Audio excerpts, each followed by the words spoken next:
بسم الله الرحمن الرحيم الحمد لله رب العالمين والصلاة والسلام على سيد الأنبياء والمرسلين محمد وآله وصحبه أجمعين أما بعد فأعوذ بالله من الشيطان الرجيم بسم الله الرحمن الرحيم الطلاق مرتان فإمساك بمعروف أو تسريح بإحسان صدق اللہ العظیم۔ عزیز بزرگوں، طلاق کے تعلق سے مسائل پر بات چل رہی تھی۔ گزشتہ چند مجلسوں میں طلاق کے عنوان سے میں نے چند باتیں آپ کے سامنے ذکر کی ہیں، جس میں طلاق دینے کا صحیح طریقہ گزشتہ مجلس میں نے بتلایا۔ اسی طریقے سے طلاق دینے کے اعتبار سے جو تین قسمیں ہیں وہ میں نے آپ کے سامنے ذکر کی: طلاق حسن، طلاق احسن، طلاق بدعت۔ اسی طریقے سے طلاق کی جو تین قسمیں ہوتی ہیں، ایک رجعی، ایک بائن، ایک مغلظہ۔ رجعی کا مطلب یہ ہے کہ بیوی کو ایک یا دو طلاق دینا، طلاق کے ایسے لفظ سے جس میں واپس رجوع کرنے کا، لوٹانے کا احتمال اور گنجائش باقی ہو۔ بائن کہتے ہیں ایک دو یا دو، لیکن وہ الفاظ کنایہ سے دی ہے، یا اسی طریقے سے صریح لفظوں، صاف لفظوں میں طلاق کہی ہے، لیکن ساتھ میں کہا بائن دے رہا ہوں، تو اب عدت میں تو واپس رجوع نہیں کر سکتا ہے، عدت گزر گئی، اس کے بعد نکاح کر کے لانا ہو تو لا سکتا ہے۔ اور ایک ہے طلاق مغلظہ۔ اب طلاق مغلظہ کہتے ہیں تینوں طلاق ایک ساتھ دے دی جاوے۔ ایک بات یہ ذہن میں رکھیں کہ تینوں طلاق جو ایک ساتھ دی جاتی ہے وہ تینوں کے تینوں طلاق واقع ہو جاتی ہے۔ یہ مسئلہ خاص طور پر سمجھنا ہے، ذہن میں اس کو رکھنا ہے، اس لیے کہ ہوتا یہ ہے، میں نے بار بار کہا کہ طلاق کا لفظ زبان سے نکلتا ہے، طلاق واقع تو ہو جاتی ہے، البتہ مرد اصل میں اپنے غصے کو ختم کرنے کے لیے، اب غصہ تھا، اس غصے کو اب پورا کرنا ہے، اتارنا ہے، ختم کرنا ہے، تو اس کے لیے وہ طلاق کے لفظ کا سہارا لیتا ہے، لیکن اس کا نقصان یہ ہوتا ہے کہ پھر طلاق ہو جاتی ہے۔ اب جب تین طلاق دے دی گئی ہے بیوی کو، تو اب اس کے بعد کے مسائل کیا ہیں؟ پھر اس کے بعد کے مسائل دو مسئلے اور کچھ انفرادی مسائل مجھے ذکر کرنی ہیں آپ کو۔ ایک تو یہ مسئلہ کہ تین طلاق دینے سے بھی طلاق تینوں کے تینوں واقع ہو جاتی ہے، یعنی اب مرد کو یہ اختیار باقی نہیں رہتا ہے کہ اس بیوی کے ساتھ رہے۔ اللہ تبارک و تعالی نے جو اس کو تین طلاق کا اختیار دیا تھا، اب چاہے اس نے ایک ساتھ اس کو دے دی ہے، تو اب اس کو ایک مجلس میں دی گئی تین طلاق وہ واقع ہو جاتی ہے۔ قرآن کیا لفظ دیکھیے کیا کہہ رہا ہے، الطلاق مرتان، طلاق دو مرتبہ ہی ہے، فَإِمْسَاكُمْ بِمَعْرُوف، دو مرتبہ دینے کے بعد یا تو بھلائی کے ساتھ روکے رکھو، او تسریح بِإِحْسَان، یا اچھے طریقے پر چھوڑ دو۔ اور پھر آگے فرمایا کہ اگر اس کے بعد فَإِن طَلَّقَهَا، اگر اس کے بعد اگر طلاق دے دی ہے تو وہ طلاق ہو جاوے گی، یعنی تینوں طلاق کے بعد اب معاملہ ختم ہو جائے گا۔ فَلَا تَحِلُّ لَهُ مِن بَعْدُ، اگر اس کے بعد طلاق دے دی تو اب اس کے لیے بیوی حلال نہیں ہے، حَتَّى تَنْكِحَ زَوْجًا غَيْرَهُ، یہاں تک کہ وہ کسی اور کے ساتھ نکاح نہ کرے، یہاں تک وہ پہلے شوہر کے لیے حلال نہیں ہوگی، جس کو شرعی زبان میں کہتے ہیں حلالہ۔ دو مسئلے میں ذکر کر دوں، پہلے تو ایک تو تین طلاق کا مسئلہ، اور دوسری چیز ہے حلالے کا مسئلہ۔ بہت اچھے طریقے پر اس کو ہمیں سمجھنا ہے۔ ہوتا کیا ہے، جب تین طلاق دے دی تو پھر اب راستے تلاش کیے جاتے ہیں اس کے لیے، یا تو غیر مقلدین حضرات سے فتاوے معلوم کر کے کہ اور لکھ بھی دیے جاتے کہ بھئی ایک مجلس میں دی گئی تینوں طلاق، وہ ایک ہی طلاق شمار ہوگی، حالانکہ کسی صحابی سے حدیث ثابت نہیں ہے۔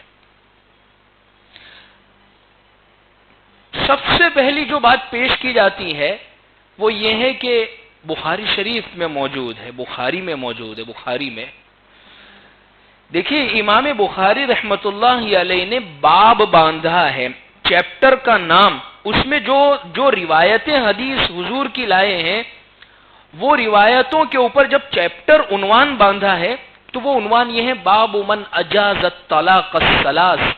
اس باب میں وہ مسائل بیان کیے جائیں گے، وہ چیزیں بیان ہے، وہ مسئلے ہیں جن لوگوں نے تینوں طلاق کو تین طلاق کہا ہے۔ من اجاز الطلاق الثلاث، معلوم ہوتی ہے اس سے یہ بات کہ تینوں طلاق ایک مجلس میں دی گئی تو وہ تینوں کے تینوں ہو جاوے گی، پھر اب اپنی آخرت خراب کرنے کے لیے دیگر حضرات کا سہارا نہیں لینا چاہیے۔ روایتوں سے سنیے، حضرت سہل بن سعد رضی اللہ عنہ فرماتے ہیں، سنن ابی داؤد حدیث نمبر 2250 میں ہے، فرمایا جب عویمر عجلانی رضی اللہ عنہ اور ان کی اہلیہ کے درمیان لعان کا معاملہ پیش آیا اور آپ صلی اللہ علیہ وسلم نے ان کے درمیان لعان کرایا تو لعان کی کاروائی مکمل ہونے کے بعد عویمر نے 3 طلاق دے دی اور آپ صلی اللہ علیہ وسلم نے اسے نافذ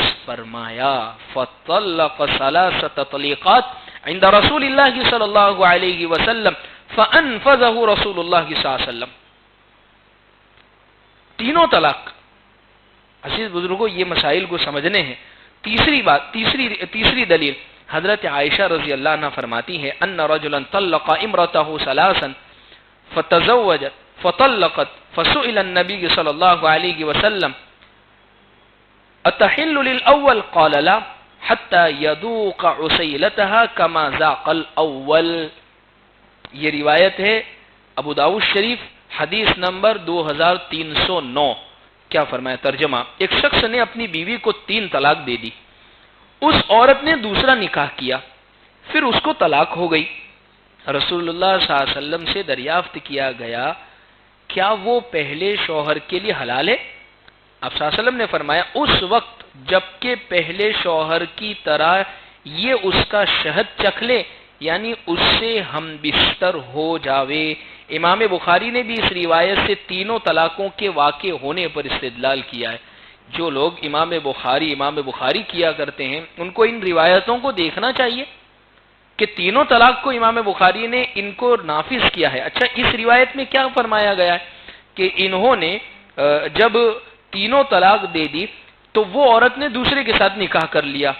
اللہ کے نبی صلی اللہ علیہ وسلم نے فرمایا کہ وہ دوسرے سے نکاح کرنا، آپ صلی اللہ علیہ وسلم نے فرمایا کہ وہ پہلے شوہر کے لیے اب حلال ہے، یعنی اب نکاح کر لیا، اب نکاح کرنے کے بعد پہلے شوہر سے واپس یہ نکاح کر سکتی ہیں یہاں سے طلاق اگر ہو جاوے تو اس نے فرمایا کہ جب تک وہ اس کا یعنی اس سے ہم بستری نہ ہو جاوے، صحبت نہ ہو جاوے، وہاں تک یہ پہلے شوہر کے لیے حلال نہیں ہے۔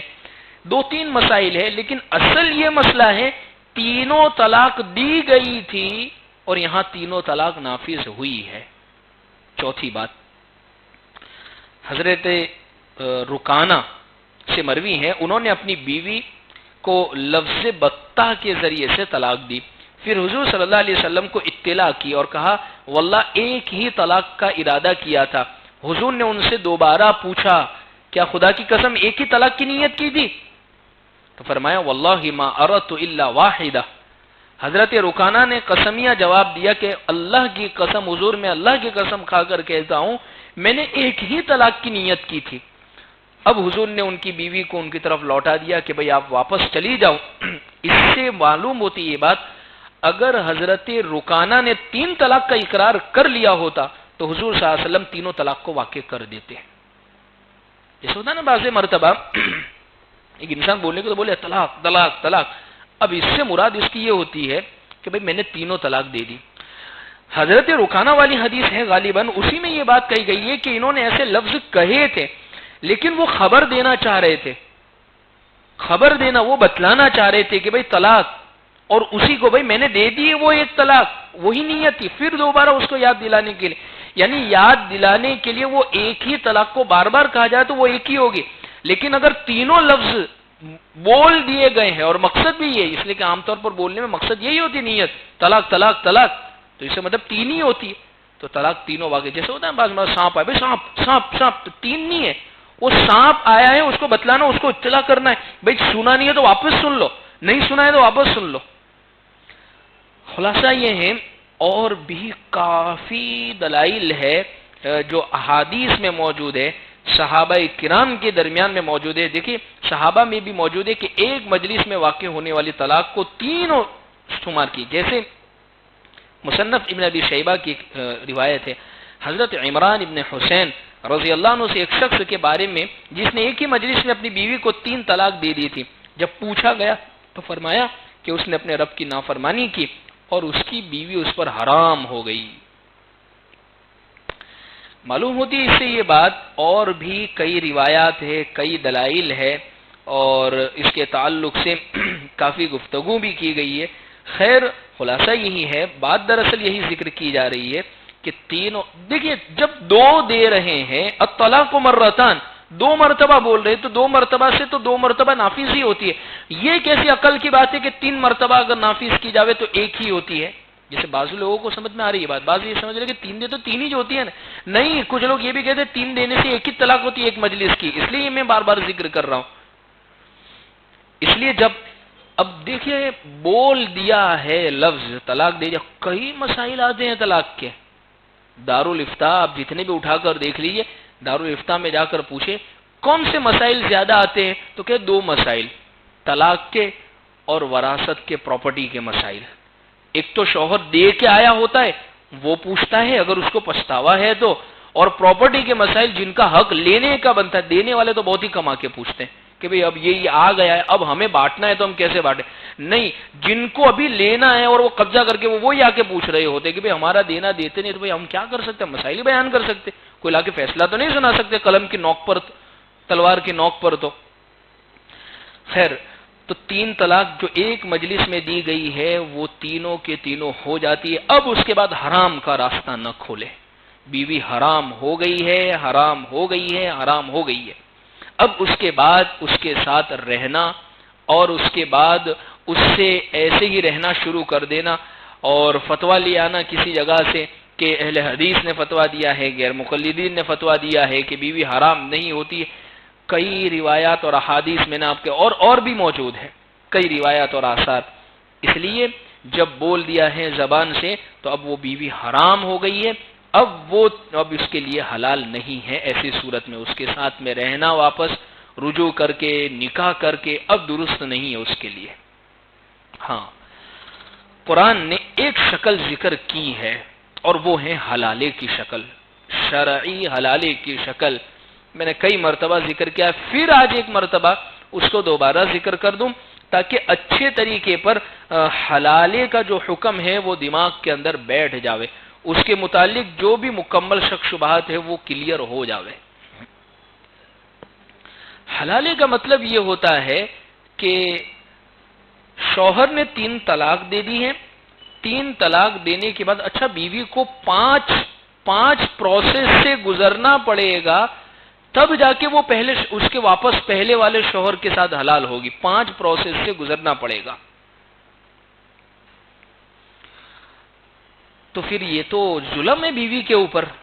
ایک سوال ہوگا کہ تو بیچاری طلاق بھی اس کو باپڑی کو پڑی اور 5 پروسیس سے بھی گزرنا اسی کو، تو پھر جاتی کیوں ہے؟ طلاق ہو گیا، ختم رہے، پھر تو دوسری جگہ کر لے۔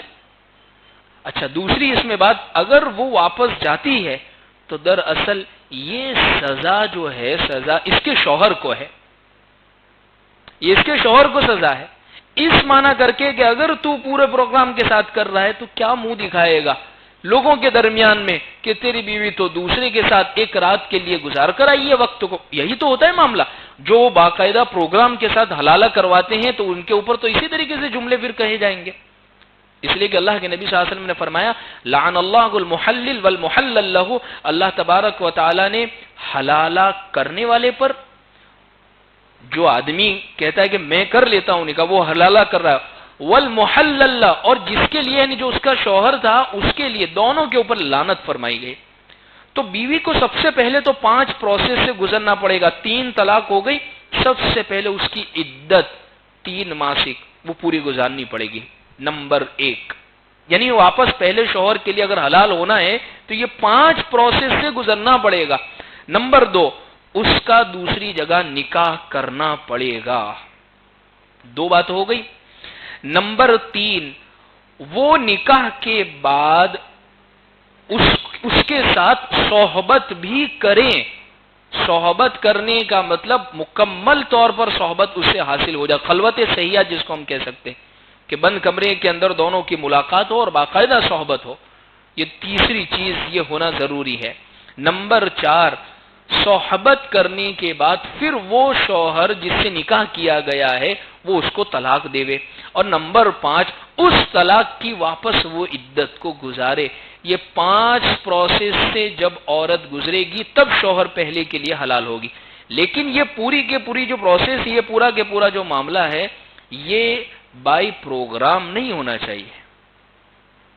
جیسے میں نے بار بار کہا کہ اس کے متعلق بھی اب ہو گیا، اب کیا کرے، شریعت میں کیا حلالے کا راستہ ہے۔ اچھا، بعض لوگوں کے ذہن میں حلالہ تو بس یہی بیٹھ گیا ہے کہ چلو کسی نے نکاح کروا دیں گے 1 دن کے لیے۔ شرم بھی نہیں آتی ایسے جملے زبان سے نکال دو، 1 دن کے لیے کیا مطلب 1 دن کے لیے، 1 رات کے لیے کیا مطلب 1 رات کے لیے؟ ذرا غور تو کریے ان الفاظ کی گہرائی کے اوپر، کیا 1 دن رات کے لیے نکاح ہوتا ہے کیا؟ نکاح کا مطلب تو یہ ہوا کہ پھر زندگی کا ساتھ ہے، پھر وہ توڑنے، بھائی ظاہر سی بات ہے جب پہلا نکاح کیا جاتا ہے تو وہ توڑنے کے لیے تو نہیں ہوتا ہے، وہ تو زندگی کا ساتھ ہوتا ہے۔ ہمارے یہاں اس زندگی کا ہے، دوسروں کے یہاں جنم و جنم کا ساتھ ہے، 7 جنموں کا ساتھ۔ تو ہمارے یہاں تو یہی ہے کہ بس یہ پوری، بس اب یہ کر لیا مرتے دم تک کی یہ ساتھی، الا یہ کہ کوئی عذر پیش آ جاوے تو خیر۔ تو حلالے کا مطلب یہ ہے کہ یہاں سے طلاق ہوئی، اب اس کے بعد اس کے ماں باپ نے یا اس نے کوئی رشتہ تلاش کیا، تلاش کرنے کے بعد کسی جگہ نکاح ہو گیا، اب یہ اپنی زندگی گزار رہی تھی، اب اس کے بہم و گمان میں بھی نہیں، خیال میں بھی نہیں کہ اب مجھے یہاں سے جانا، وہ بس اس کو وہیں کا ہو کے رہنا ہے۔ اللہ کی شان کہ اس کے شوہر کا یا تو انتقال ہو گیا یا وہاں بھی نہیں بنی اور طلاق ہو گئی، اب یہ طلاق ہوئی، اس کی عدت گزری، اب اس کو وہ والے شوہر کے ساتھ جہاں سے پہلے طلاق ہوئی تھی اگر رہنا چاہے تو نکاح کر کے رہ سکتے ہیں۔ اگر بغیر نکاح کے پہلے والے شوہر نے 3 طلاق دی تھی، رہنا شروع کر دیا، یا صرف نکاح کر کے رہنا شروع کر دیا واپس، یا اسی طریقے سے بائی پروگرام حلالہ کر کے رہنا شروع کر دیا، تو یاد رکھیے اس کے اوپر شریعت میں زبردست لعنت ہے، اور پھر ایسی اولاد اور ایسی زندگیوں کے اندر بھی برکتیں نہیں ہوتی ہیں، ایسی زندگیوں کے اندر، کیونکہ اللہ کی نافرمانی۔ اچھا یہ سمجھ لیا کہ بس یہ زندگی ختم ہو گئی، یہی ہے جو کچھ ہے، ایسا نہیں ہے۔ جب شریعت پر عمل کریں گے تو اللہ تبارک و تعالی راستوں کو کھول دیں گے اور ہمیں وہم و گمان بھی نہیں ہوگا۔ بعض مرتبہ ایسا ہوتا ہے کہ انسان یہ سمجھتا ہے بھئی اب جب زبان سے پہلے تو آپ کو یہ کرنا چاہیے کہ بولو ہی مت، زبان سے جملے ہی مت نکالو، لیکن جب اب کر لیا ہے تو اب اس پر مکمل طور پر آپ کو قائم اور ثابت رہنا پڑے گا۔ تو یہ 2 مسائل خاص طور پر ذکر کرنے تھے کہ جن کی وجہ سے 3 طلاق جو ہے وہ 3 طلاق ہو جاتی ہے، اور دوسری چیز یہ ہے حلالے کا مسئلہ۔ تیسری بات یہ مجھے ذکر کرنی ہے، طلاق ہونے کی وجوہات تو میں نے اس سے پہلے بھی ذکر کی۔ بعض مرتبہ کیا ہوتا ہے، چھوٹی چھوٹی وجوہات، قطرہ قطرہ جو ہوتا ہے وہ سمندر کو بھر دیا کرتا ہے۔ جیسے ابھی کچھ ہی دنوں قبل ایک واقعہ پیش آیا، بہت معمولی واقعہ، بہت، یعنی مجھے سن کر مجھے بھی خود تعجب ہوا، اتنی چھوٹی بات پر اتنا لمبا مسئلہ، اتنی مختصر سی بات کہ ہر کوئی شخص کہ یہ تو بہت چھوٹی سی بات ہے، لیکن ہوتا یہ ہے کہ وہ بات جو ہوتی ہے وہ اصل جب بڑا جھگڑا ہوتا ہے تو اس کے لیے بات کوئی چھوٹی سی ہی ہوتی ہے، لیکن اس چھوٹی بات سے پہلے کئی مرتبہ چھوٹی بڑی اور بھی باتیں ہونے کے بعد پھر اخیر میں فیصلہ لے لیا جاتا ہے۔ اس لیے شوہر 2 چیزیں کرے، شوہر ایک چیز کرے اور بیوی کو چاہیے کہ وہ ایک چیز کرے۔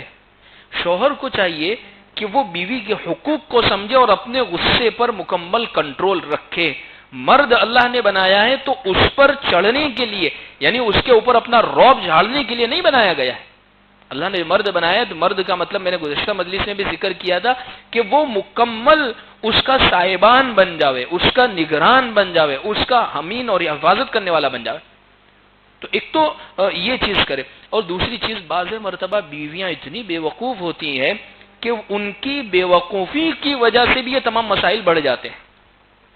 جیسے چھوٹی چھوٹی بات کبھی ہوتا ہے گھر میں پکانے کے تعلق سے کوئی مسئلہ، اچھا بعض عورتیں تو اس میں یہ بھی کہتی ہے کہ ساس سسر کی خدمت کہاں ہے ہمارے اوپر؟ صحیح ہے، بالکل ہے کہ آپ پر ساس سسر کی ذمہ داری نہیں ہے، لیکن اخلاق بھی تو کوئی چیز ہے کہ آپ جن کے ساتھ رہ رہی ہے، جس شوہر کو دیکھ کے آپ آئیے، جس کی خدمت آپ کے ذمہ، تو وہ بھی تو اس کے ماں باپ ہے۔ اگر یہی فہرست ایسی تیار کر لی جاوے نا، جیسے میں آپ سے ذکر کروں کہ شوہر بیوی اگر یہ میرے اوپر کہاں فرض کیا ہے شریعت نے ان چیزوں کو، ہوتا ہے نا بعض مرتبہ یہ ایسا ہوتا ہے۔ اصل میں سمجھداری کی وجہ سے یہ بات نہیں ذکر کی جاتی، اپنا پلو جھاڑنے کی وجہ سے یہ باتیں ذکر کی جاتی ہے بعض مرتبہ۔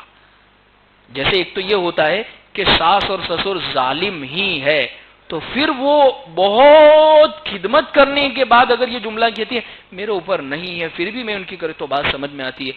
بعض مرتبہ کرنا ہی نہیں ہوتا ہے، تو پھر شریعت نے ایسی بہت ساری چیزیں جو شوہر اس کا کر رہا ہے، جو شوہر کے گھر والے اس کی مکمل کر رہے ہیں، وہ ساری کے ساری کرنا اس پر بھی تھوڑی ضروری ہے۔ جیسے مثال کے طور پر دوائی اور علاج، شوہر کے ذمہ 3 چیزیں فرض ہے: کپڑا، کھانا، اور اسی طریقے سے رہنے کے لیے ایک کمرہ، اس کے لیے پورا محل دینا یا 2 BHK دینا، یہ شوہر پر ضروری نہیں ہے۔ ایک کمرہ دے دیا وہ کافی ہے۔ ہر اتوار کو گھمانے لے جانا یہ شوہر پر ضروری نہیں ہے۔ ہوٹل میں باہر کھلانا یہ شوہر پر ضروری نہیں ہے۔ اس کے علاج کے اور دوسرے بہت سارے شاپنگ وغیرہ کے خرچے دینا یہ شوہر پر نہیں ہے۔ تو پھر شوہر کی فہرست بھی پھر لمبی ہو سکتی ہے۔ تو اس لیے اخلاق سے جو ہوتا ہے وہ گھر چلتا ہے۔ اس میں ایک بے وقوفی بعض عورتیں پھر یہ بھی کر دیتی ہیں، جیسے اکثر اس میں بڑھنے کی جو وجوہات میں بار بار کہتا ہوں کہ جب لڑکی کی شادی ہو جاوے تو اس کو سسرال میں رہنے کی زیادہ عادت ڈلوانی چاہیے ماں باپ کو۔ جب لڑکی کی شادی ہو جاوے تو اس لیے دیکھیے ایک روایت میں ہے، حدیث پاک میں ہے کہ ایک صحابیہ کے متعلق غالباً کہ ان کے والد کا انتقال ہونے لگا تھا اور ان کے شوہر نے گھر سے باہر نکلنے کو منع کیا تھا، والد کے جنازے میں وہ شریک نہیں ہو پائے صرف اس وجہ سے کہ شوہر نے منع کیا ہے۔ اس سے ایک بات یہ سمجھ میں آتی ہے اور حدیث میں بھی موجود ہے، نکاح کے بعد، شادی کے بعد عورت کے اوپر سب سے زیادہ اگر کسی کا حق ہوتا ہے تو اس کے شوہر کا حق ہوتا ہے، اس کے شوہر کا حق ہوتا ہے سب سے زیادہ۔ بعض عورتیں ایسی بے وقوفیاں کرتی ہے کہ جس کی وجہ سے گھر بگڑ جایا کرتا ہے۔ جیسے یہ ایک عجیب سسٹم ہے، خاص طور پر ہمارے یہاں ہر اتوار کو گھر جانا ہے۔ اچھا کچھ تو جو ہے جو روزانہ ہی گھر جانا ہے۔ ایک بزرگ کا واقعہ اور قصہ میں پڑھ رہا تھا، میری بات نہیں ہے، یہ ایک بزرگ کی بات کہہ رہا ہوں میں اور صرف نقل کر دیتا ہوں۔ انہوں نے یہ بات کہی ہے، 80 سال کے وہ بزرگ ہیں، وہ کہتے ہیں کہ بیوی کو بہت زیادہ میکے مت جانے دیا کرو، اس کی ماں کے یہاں پر بہت زیادہ جانے مت دیا کرو۔ اس لیے بھاسے جگہ کے اوپر آپ دیکھنا، عید کا دن ہوتا ہے یا بقرعید کا، عید یا بقرعید کا دوسرا دن ہوتا ہے تو کہا جاتا ہے آج سسرال کا قومی دن ہے، یعنی سسرال لے جانے، شوہر کے سسرال جانے کا اور بیوی اور اس کے سب بچوں کو ان کے ماں کے یا ان کی ننیحال میں لے جانے کا قومی دن ہے، یعنی سارے ہی سارے جاتے ہیں۔ اس سے معلوم وار تہوار جو اور بہت زیادہ خوشی کے موقع ہے تو اس موقع پر، ورنہ شریعت نے یہ کہا ہے کہ جب وہ رخصت ہو گئی تو رخصت ہونے کے بعد یہاں رہنے کے لیے آئیے، سسرال میں رہنے کے لیے آئیے، اس کو یہیں کے۔ ورنہ ہوتا یہ ہے اکثر آج کل جو وجوہات بن رہی ہے طلاق کی، اس میں یہ عنصر بھی بہت زیادہ ہے، جب اس کو سسرال کے کلچر کی، سسرال کے ماحول کی، سسرال کے ایٹماسفیئر کی عادت ہی نہیں بنی ہے تو پھر وہ روزانہ ماں کو جا کے یہی کہتی ہے کہ میرا تو دل ہی نہیں لگتا، میرے سے کوئی بات ہی نہیں کرتا، مجھے تو اچھا ہی نہیں لگتا، ہر بات میں مجھے ٹوکا جاتا ہے، میرے ساتھ تو فلاں معاملہ ہوتا ہے۔ پھر وہاں سے یہ بات، تو پھر وہ کہاں سے اس کا ذہن و دماغ وہاں پر بنے گا؟ اس لیے خاص طور پر ماں باپ سے یہ ادباً عرض ہے کہ عورتوں کو اور بچیوں کو سسرال میں ایڈجسٹمنٹ ان کو رہنا، اور وہی سکھائے کہ یہی گھر ہے آپ کا۔ اللہ کے نبی صلی اللہ علیہ وسلم حضرت علی رضی اللہ عنہ کو، آپ کے تو بیٹے جیسے بھی ہوتے حضرت علی، چچا زاد بھائی بھی ہوتے ہیں حضرت علی، آپ کی بیٹی بھی ان کے نکاح میں دی تھی، لیکن آپ دیکھیں نا کہ جب حضرت فاطمہ رضی اللہ عنہا ناراض ہو گئی ہے تو حضرت فاطمہ روٹ کر گھر نہیں آئی ہے اللہ کے نبی، وہ اپنے گھر پر ہی تھی، حضور ملنے گئے تو پتا چلا کہ یہ ہوا ہے معاملہ، وہ اپنے گھر پر ہی تھی حضرت فاطمہ رضی اللہ عنہا۔ اس سے یہ بات ایک معلوم ہوتی ہے کہ دیکھیے ماں باپ جو ہوتے ہیں وہ بیٹی کو اپنی، جیسے آج کل تو بہت ہی اور بھی زیادہ ہو گیا ہے کہ وہ بیٹی کی محبت میں بہت ہی زیادہ پاگل ہوتے اور ہونا بھی چاہیے، لیکن حقیقی محبت میں تو وہ یہ سمجھتے ہیں بعض مرتبہ کہ جو کچھ اس نے بیان کر دیا وہی صداقت ہے۔ راحت اندوری صاحب نے کہا تھا صداقت وہ ہے جو ہمارے منہ سے نکلے، ہمارے منہ میں تمہاری زبان تھوڑی ہے۔ تو بعض مرتبہ یہی سمجھا جاتا ہے کہ اس کے منہ سے نکلا وہی صداقت ہے، تو یہ بالکل ہی صحیح بولے، لیکن ہو سکتا ہے کہ 10% اگر کوئی واقعہ پیش آیا تو اس کو 50% بیان کر دیا، اور ایسا ہوتا ہے کہ جب دونوں طرف کی باتیں سے حضرت لقمان علیہ السلام نے اپنے بیٹے سے نہیں نصیحت کی تھی کہ بیٹا جب دونوں طرف کی باتیں سنو اس کے بعد ہی فیصلہ کرنا، ہو سکتا ہے کہ کہاں کسی کی پھوٹی ہوئی دیکھ کر کہنے لگے بہت ظلم کیا ہے سامنے والے نے، ہو سکتا ہے یہ دونوں پھوڑ کے آیا ہو وہاں پر، تو اگر بیٹی آ کر کوئی باتیں کہہ رہی ہے ہو سکتا ہے وہاں سب کچھ سنا کے آئی ہو اور پھر آپ کے پاس میں بچاپڑی اور باپڑی بن رہی ہو، تو ایسا بھی ہو سکتا ہے۔ تو اس لیے کوشش یہ کرے کہ ان کو یہی کہے، اس لیے یہ میں کہتا ہوں نا، گزشتہ بھی کہا تھا، اس سے پہلے بھی وہ پرانی عورتیں تھیں وہ بہت صحیح کہتی، ان کو معلوم تھا، وہ گھر میں ایڈجسٹ کروانا عورتوں کو جانتی تھی، اور وہ سمجھتی تھی کہ آپ کو وہیں رہنا ہے، جب آپ کو یہاں سے بلائیں یا وار تہوار ہو اسی موقع پر آنا ہے، اور آپ ایسے ہی اچھی لگتی ہے۔ یہاں حال یہ ہے کہ شوہر جاب پر نکل رہا ہے، کسی جگہ کام پر جا رہا ہے، تو شوہر فوراً بیوی کو بٹھا کر میں کہ رات کو پھر رخصت ہوتے وقت پھر واپس لے کر آ رہا ہے، تو روزانہ جب یہاں ایڈجسٹ ہی نہیں ہوتی ہے، جب یہاں پر رہے گی نہیں، 50 کام کر سکتی ہے وہ گھر میں رہتے ہوئے، بچوں کی تربیت کرنا، بچوں کا وقت دینا، قرآن کی تلاوت کرنا، اور دین کے لیے اپنے آپ کو تیار کرنا، اور کیا کچھ نہیں کر سکتی ہے۔ بہت سارے کام ہیں یہاں پر رہتے ہوئے، سب سے بڑا کام تو دیکھیے عورتیں آج کل گھروں کی صفائی سے ہی فرصت نہیں ملتی ہے، اس کے لیے پھر ایک اس کام کے لیے الگ کام والی رکھی ہوئی ہے، فلاں کام کے لیے بھائی وہ آپ خود ہی کر لیجئے، تو آپ اتنی بیزی رہے گی کہ ماں کے وہاں سے بلاوے بھی آئیں گے پھر بھی آپ کو جانے کا وقت ہی نہیں ملے گا، تو وہ اور صحت بھی اس کی وجہ سے اچھی رہے گی۔ خیر بات میں نے ذکر کرنی ہے کہ یہ چھوٹی چھوٹی وجوہات ہوتی ہیں کہ روزانہ کا جانا، پھر بعض مرتبہ ساس اور سسر کو یا اسی طریقے گھر کے دیگر افراد کو ناگوار گزرتا ہے، شوہر کا بار بار منع کرنا، پھر وہاں سے یہ کہنا کہ بھئی یہ تو بار بار ٹوکتے رہتے ہر چھوٹی بڑی بات کر، سارے تو کام کر کے آ جاتی ہے، خیر اچھی بات ہے سارے کام کرنے کے بعد وہ آ جائے، لیکن بعض مرتبہ ایسا ہوتا ہے کہ وہاں رہنا اس کے لیے بہتر ہوا کرتا ہے۔ اس لیے شادی کے بعد سب سے زیادہ حق اگر عورت کے اوپر ہے تو وہ اس کے شوہر کا ہے، اس لیے شوہروں سے بھی ادباً، بعض ایسے ظالم بھی ہوتے سالوں سال گزر جاتے لیکن جانے ہی نہیں دیتے، بعض اس کا الٹا بھی ہے کہ کئی مہینے گزر جاتے ہیں وہ رو رو کے امی کے یہاں لے چلو، ابا کے یہاں لے چلو، لیکن جانے ہی نہیں دیا جاتا کہ تو اگر وہاں گئی تو پھر چھوٹی، طلاق، واپس آنا مت، بڑھیا بستر لے کے جانا، بچوں کے ساتھ ہی جانا، تو یہ بھی بہت بڑے ظالم ہیں ایسے بھی۔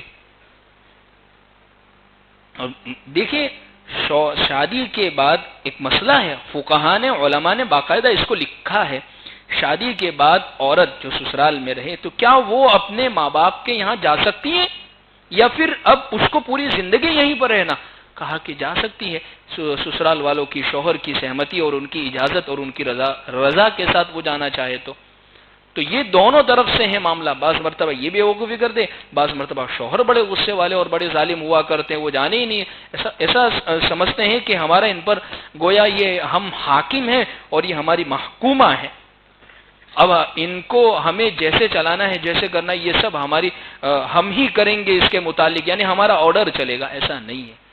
اگر یہ مظلوم ہے اور اگر اس کے ساتھ ظلم کا معاملہ ہوا ہے تو یاد رکھے کل قیامت کے دن اللہ کے یہاں، اللہ کے دربار میں جب یہ مظلوم ہو کر حاضر ہوگی تو اللہ تبارک و تعالیٰ پوچھیں گے. اس لیے اللہ نے قرآن میں باقاعدہ سفارش کی ہے عورتوں کی، وعاشروہن بالمعروف، کہ ان کے ساتھ بھلائی کا معاملہ کرو.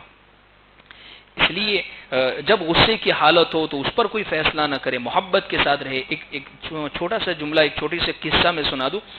ایک مرتبہ ہوا یہ کہ دیکھیے کیسی ہوتی ہے، چھوٹی چھوٹی باتوں پر بات بڑی بن جاتی ہے، لیکن چھوٹی چھوٹی باتوں پر جب محبت کے پیغام کسی کو دے دیے جاتے ہیں تو اس سے بات حل بھی ہو جاتی ہے. تو اس کی بھی کوشش کریں. شوہر اگر ناراض ہے تو ایسا نہیں کہ اپنے بھی پوٹلا اٹھایا اور سیدھی ماں کے یہاں، یا اسی طریقے سے بیوی اگر ناراض ہے تو ہم اس کی طرف دیکھنے کے لیے تیار نہیں.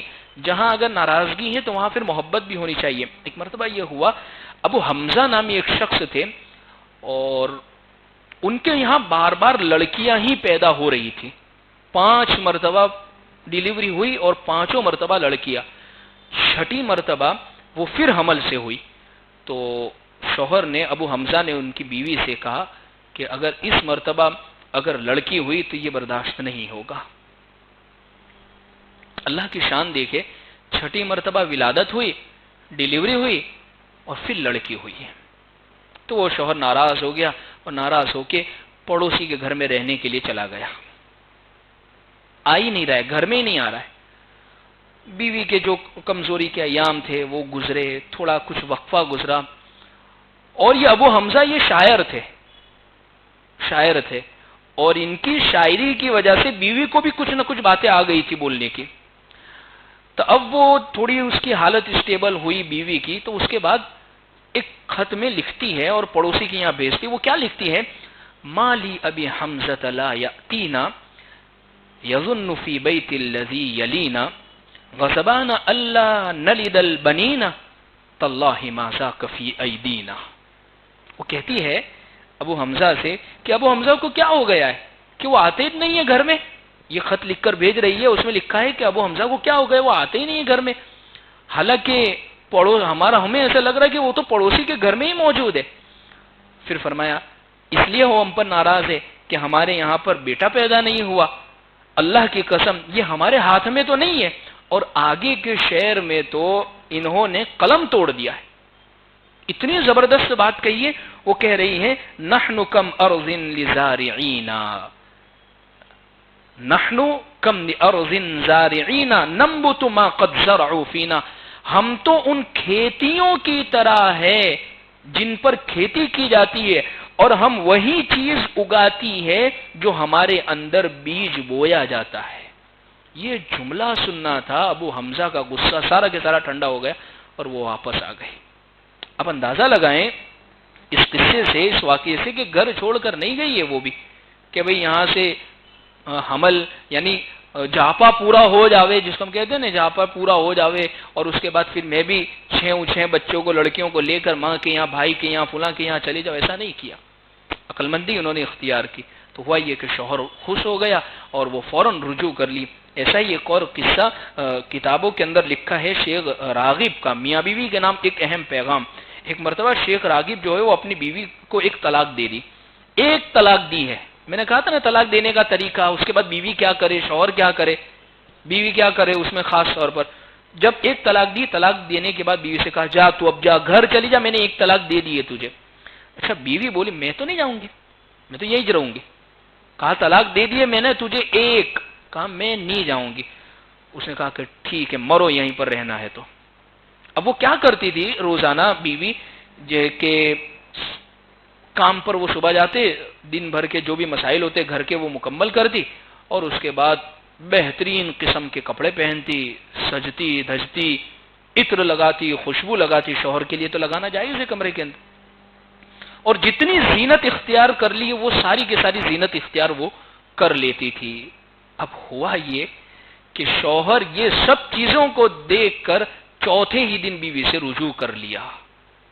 اب اگر یہ گھر چھوڑ کر چلی جاتی تو یہ تمام باتیں بنتی. اب اندازہ لگائیں، گھر نہیں چھوڑا. اچھا اس کے کچھ ہی دن بعد کھانا دینے میں کوئی مسئلہ پیدا ہو گیا. یہی بیوی کا، اسی بیوی کا کھانا دینے کے اندر کوئی مسئلہ پیدا ہو گیا. تو پھر وہ شوہر ناراض، کہا کہ تو برابر کھانا نہیں دیتی ہے، اور کھانا چھوڑ دیا۔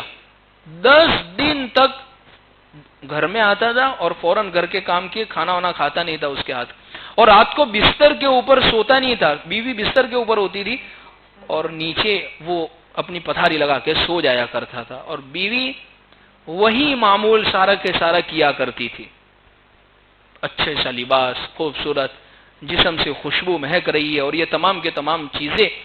اور پھر ہوا یہ 11ویں دن شوہر نے غصے کو ٹھنڈا کر دیا اور فلائٹ کو سیدھی لینڈ کر دی بستر کے اوپر واپس اپنے، یعنی واپس آ گیا اس کے پاس بیوی کے پاس۔ تو بیوی مسکرانے لگی اور شوہر بھی مسکرانے لگا کہ آپ واپس تشریف لائے، کہا آپ کی انہی اداؤں کی وجہ سے میں واپس آپ کی طرف رجوع کر لیا۔ اور وہ کہنے لگا اس کو مخاطب کر کے کہ ناجیہ نام تھا اس کا، کاش کہ تمہارے جیسی دنیا کی ہر عورت ہو جاوے تو شاید کسی کا بھی گھر نہیں بکھرے گا، یعنی اتنی سمجھدار کہ وہ شوہر کے گھر کو چھوڑنے کے لیے تیار نہیں ہے۔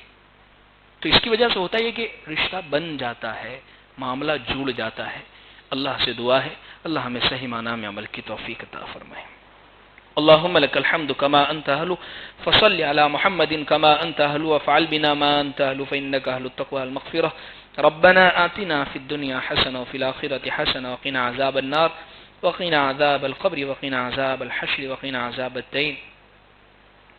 اللهم نقنا خطايانا كما ينقى الثوب الأبيض من الدنس، اللهم باعد بيننا